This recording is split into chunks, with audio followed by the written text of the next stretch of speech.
यो घर चाहिँ तपाईहरुलाई कस्तो लाग्यो? आज म तपाईहरुलाई चाहिँ यो घर कति क्षेत्रफलमा बनेको हो, यो घरमा कस्तो कस्तो कोठाहरू छ, यो घरको 3D कम्प्लिटली चारैतिरबाट हेर्दा यो घर कस्तो देखिन्छ, यो घरको निर्माण लागत कति हो, यसको निर्माण समय कति हो, यसको बारेमा म तपाईहरुलाई आज विस्तृत जानकारी दिन गइरहेको छु। सुरुमा चाहिँ हेरौँ यो घरको चाहिँ 3D कस्तो देखिन्छ। एक्चुअली यसको 3D हेरौँ। यो घर चाहिँ हामीले 3D मा हेर्यौं भने चाहिँ यो घर अलिकति यस्तो देखिन्छ। जस्तो कि यहाँबाट इन्ट्रान्स यो मेन अगाडिको मोडा भयो हैन। अलिकति लामो ठुलो एरियामा बनेको घर छ, त्यही भएर टोटल ल्यान्डको चाहिँ हामी एउटा कर्नरमा चाहिँ यो घर बनाइराखेका छौँ। यतातिर यो घर जोडिएको छ, पछाडिबाट यस्तो देखिन्छ। अब हामी तपाईहरुलाई स्क्रिनमा यसको रेन्डर इमेजेसहरु पनि एट्याच गरिदिन्छौँ। इमेज हेर्नु होला, यो चाहिँ हामी सफ्टवेयरमा देखाइरहेका छौँ तपाईलाई। यो घरको 3D भयो कम्प्लिटली यस्तो देखिन्छ। र अर्को घरको चाहिँ प्लानिङ। अब प्लानिङमा हेर्दाखेरि यो घरको जम्मी यो घर चाहिँ 539 स्क्वायर मिटरको क्षेत्रफलको ल्यान्डमा चाहिँ यो घर बनिरहेछ र यसले चाहिँ जम्मा 20% चाहिँ क्षेत्रफल ओगटेको छ। अब यसको ग्राउन्ड फ्लोरको कुरा गर्नुहुन्छ भने ग्राउन्ड फ्लोरमा अब बरन्डा अगाडि भइहाल्यो, साइडमा यता पार्किङ छ, अनि लिभिङ किचन डाइनिङ ठुलो स्पेस छ, ओपन लिभिङ किचन डाइनिङ, अनि बिचमा स्टेयरकेस छ, त्यसपछि एउटा गेस्ट बेडरुम त्यससँग, अनि एउटा चाहिँ कमन टोयलेट छ। त्योभन्दा माथि गइसकेपछि यसमा चाहिँ master bedroom with walk-in closet and attach toilet bath, अनि अर्को चाहिँ मास्टर बेडरुममा वकिङ क्लोजेट र टोयलेट्स विथ वर्किङ स्पेस, अनि बिचमा चाहिँ एउटा प्राइभेट फ्यामिली स्पेस पनि छ। र त्योभन्दा माथि गइसकेपछि दुईटा बेडरुम, स्टोर रुम, पूजा रुम, अनि त्यसपछि लन्ड्री स्पेस, एट्याच टोयलेट, यस्तो प्रोभिजन राखेर चाहिँ हामीले यो घर पोखराको मासबारमा बनाइरहेका छौँ। यो भिडियोलाई अन्तिमसम्म हेर्नु होला, किन भन्दा अब हामी यहाँबाट अफिसको मिटिङ हलबाट हामी निस्केर चाहिँ अब हामी साइट जाएर तपाईहरुलाई चाहिँ यो साइटमा कस्तो बनिरहेको छ, कुन स्टेजमा काम भइरहेको छ, काम कसरी भइरहेको छ, विस्तृत जानकारी दिँदैछौँ। भिडियोलाई अन्तिमसम्म हेर्नु होला। अब हामीले चाहिँ धेरै घर बनाइसक्यौँ, 200 भन्दा बढी त घर बनिसक्यो। डिजाइनहरू त अब थुप्रै अल नेपालले हामी पठाइरहेको छौँ। अब त घर बनाउने सिजन आइसक्यो नि त। अब यदि तपाईहरु पनि अब घर बनाउने, दसैँ फेस्टिभलपछि घर बनाउने सोचमा हुनुहुन्छ भने चाहिँ छिटो स्क्रिनमा दिएको नम्बरमा चाहिँ एकचोटि व्हाट्सएप अथवा कन्ट्याक्ट गर्नु होला। अब हामी साइटमा जाउँ।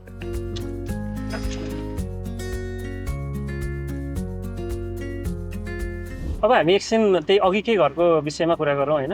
अब अघिको घर चाहिँ तपाईले जुन प्लान मैले तपाईलाई अघि भने नि, त्यही प्लान अनुसारको घर चाहिँ तपाईले हजारवटा डिजाइनमा बनाउन मिल्छ हैन। तपाईले अब त्यही घरको जुन प्लानिङ छ त्यो लिएर तपाई जतिजना आर्किटेक्टलाई भेट्नुहुन्छ उहाँहरूले आफ्नो हिसाबले डिजाइन बनाइदिनुहुन्छ। तर सबभन्दा महत्त्वपूर्ण कुरा चाहिँ हामीले त्यो घरलाई किन त्यस्तो बनायौँ त भन्दा हाम्रो क्लाइन्टलाई मन पर्यो त्यो घर। ठ्याक्कै त्यही घर उहाँहरूले हामीले डिजाइन गऱ्यौँ, उहाँहरूले चाहिँ के रिफरेन्स फोटोहरू लिएर आउनुभयो, मलाई यस्तो खालको रेलिङ मनपर्छ, यस्तो खालको घर मनपर्छ भनेर आउनुभयो, अनि हामीले त्यो अनुसारको हाम्रो डिजाइनरले चाहिँ डिजाइन गर्नुपर्यो, क्लाइन्टलाई मन पर्यो हैन। त्यही भएर तपाईले घर बनाउनुभन्दा अगाडि डिजाइन किन बनाउनु इम्पोर्टेन्ट छ भन्दा तपाईले मेरो घर कस्तो बन्छ भनेर सुरुमै हेर्न पाउनुहुन्छ, मन नपरेको कुराहरू सुरुमै मिलाउन पाउनुहुन्छ। अब हैन, अब एउटा प्लानिङको भरमा मात्रै घर बनाउन थाल्नु भयो भने तपाईको पछि एकदमै धेरै रिवर्क हुने चान्सहरू पनि हुन्छ, मन नपर्न पनि सक्छ, भत्काउँदै बनाउँदै गर्नुपर्ने पनि हुन्छ। यसले गर्दाखेरि तपाईको ठुलो मात्रामा टाइम र तपाईको पैसाको चाहिँ क्षति हुन्छ। अब हामी चाहिँ यता जाँदै गर्दा हाम्रो अर्को साइड कटेर जाँदैछौँ हैन। अब यो साइडमा पनि हामी एकैछिन हेरौँ है, यो साइडमा के काम भइरहेछ ल है।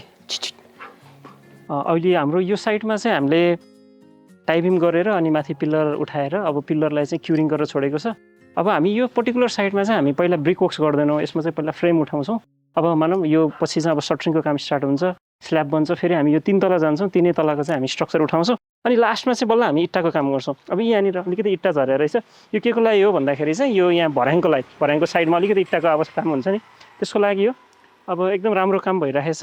अब अलिकति ब्याकफिलिङको काम पनि छ।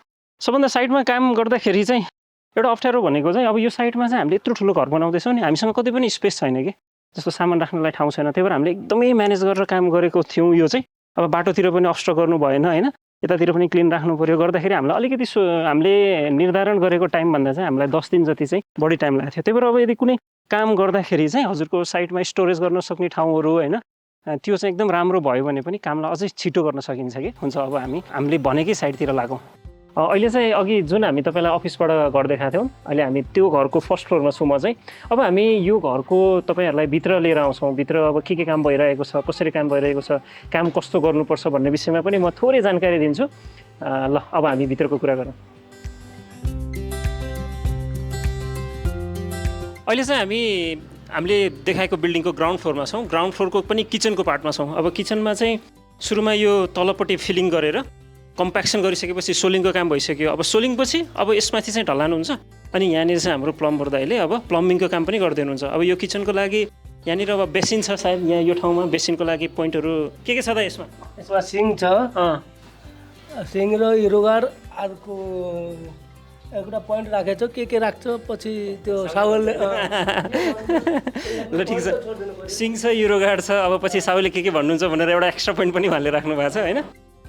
हो अनि यो प्लम्बिङको काममा चाहिँ कति वर्षको ग्यारेन्टी हुन्छ नि तपाईँको काममा? हजुर कति वर्ष ग्यारेन्टी? ग्यारेन्टी त हामीले काममा पनि कोही ये छैन, पहिला टेस्ट गरेर छोड्छु, ग्यारेन्टी हुन्छ। जे भयो भने के कता फुट्छ कता ड्रिलमा हाल्छ त्यसको मात्र प्रब्लम आउँछ। उहाँले भनेको चाहिँ अब प्लम्बिङको काम भइसकेपछि टाइल यसलाई छोप्नुभन्दा अगाडि चाहिँ पानीको प्रेसर टेस्ट हुन्छ। अब यदि त्यो ठिक छ भने त्यसमाथि हामी फ्लोरिङ गरेर कम्प्लिट गर्छौँ, छैन भने त्यसलाई पहिले नै रिपेयर हुन्छ। अब पछि पुरिसकेपछि रिपेयर गर्न धेरै झन्झटिलो र धेरै खर्चिलो पनि हुन्छ। ग्राउन्ड फ्लोर पछि यो फर्स्ट फ्लोरमा आयो। अब फर्स्ट फ्लोरमा चाहिँ यो फ्यामिली रुम छ यहाँनिर होइन, मास्टर बेडरुम छ, उतापट्टि पनि ठुलो बेडरुम छ। अब हामीले प्लास्टर पछि गर्ने कामको लागि चाहिँ ग्रेनाइटहरू काटेर रेडी छ पराङको लागि। अब यो काम हुँदाहुँदै ग्रेनाइटको कामहरू पनि हुन्छ।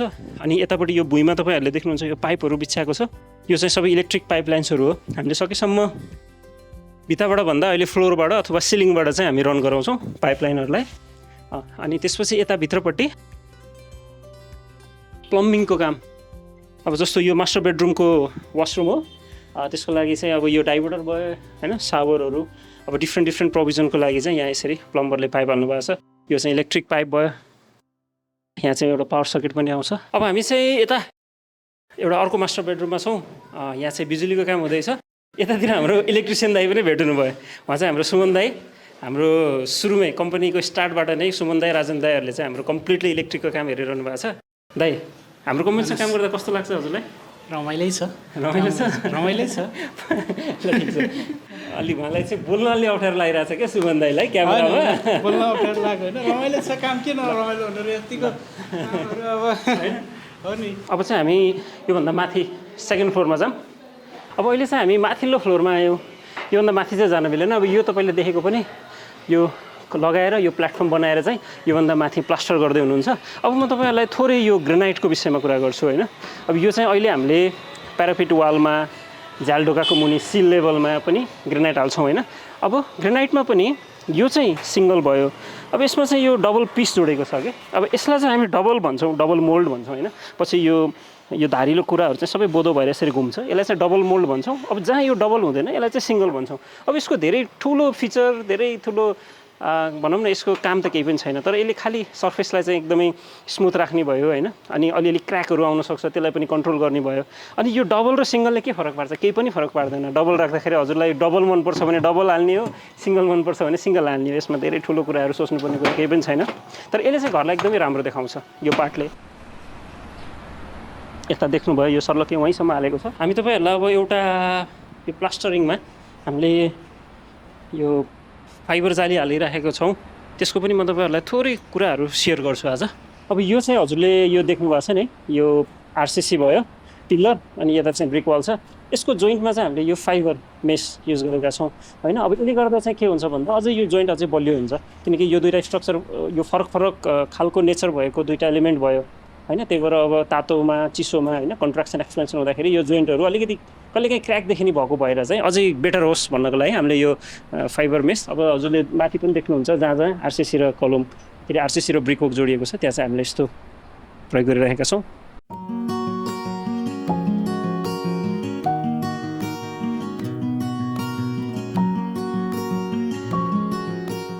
अहिले चाहिँ हामी साइट भिजिट सकेर अब एकदमै गर्मी छ, हामी चाहिँ यसो चिसो खाना चाहिँ क्याफेमा आइरहेका छौँ। अब तपाईँहरूले यत्रो बेर कुर्नुभयो, यो घरको लागत कति होला भन्ने कौतूहलता पनि तपाईँलाई पक्कै छ होइन। त्यो पर्टिकुलर घर चाहिँ हामीले त्यो ठाउँमा बनाउँदा चाहिँ हामीले 1.5 करोडमा चाहिँ 1.5 CR-मा चाहिँ त्यो घर बनाउँदैछौँ। अब त्यसको इन्टेरियरको कस्टहरू छुट्टै आउँछ होइन। अब त्यही घर तपाईँले आफ्नो जग्गामा बनाउनु भयो भने यसको कस्ट फरक हुनसक्छ, किनकि तपाईँको जग्गाको स्ट्रक्चर के छ, तपाईँले कस्तो सामान प्रयोग गर्नुहुन्छ, त्यसमा अझै तपाईँले केही थपगड गर्न सक्नुहुन्छ। यो यस्तो कुराहरूले चाहिँ तपाईँको घरको कस्टलाई 1.3 CR देखि लिएर 2 CR सम्म जान सक्छ। अन्त्यमा चाहिँ हामी यदि तपाईँहरू पनि अब आफ्नो घरहरू बनाउने सोच्दै हुनुहुन्छ, अब घर बनाउने सिजन पनि आइरहेको छ, सोच्दै हुनुहुन्छ तपाईँलाई डिजाइन टु बिल्डसम्मको सर्भिस चाहियो, पोखरा र काठमाडौँमा चाहियो भने चाहिँ तपाईँले स्क्रिनमा दिएको नम्बरमा चाहिँ डायल गरेर हामीलाई WhatsAppमा अथवा सिधै फोन गरेर पनि हामीसँग जोडिन सक्नुहुन्छ। र अर्को महत्त्वपूर्ण कुरा भनेको चाहिँ हामीलाई धेरै हेर्ने हाम्रो भ्युवर्सहरूले चाहिँ हामीलाई फलो गर्नुभएको नरहेछ, हामीले डेटा हेरेका थियौँ। त्यही भएर तपाईँले आज नभए पनि पछि पनि तपाईँले घर बनाउन सक्नुहुन्छ। त्यसैले तपाईँले हामीलाई फलो गरेर चाहिँ हाम्रा कन्टेन्टहरू हेर्नु होला, जसले गर्दा चाहिँ तपाईँलाई भविष्यमा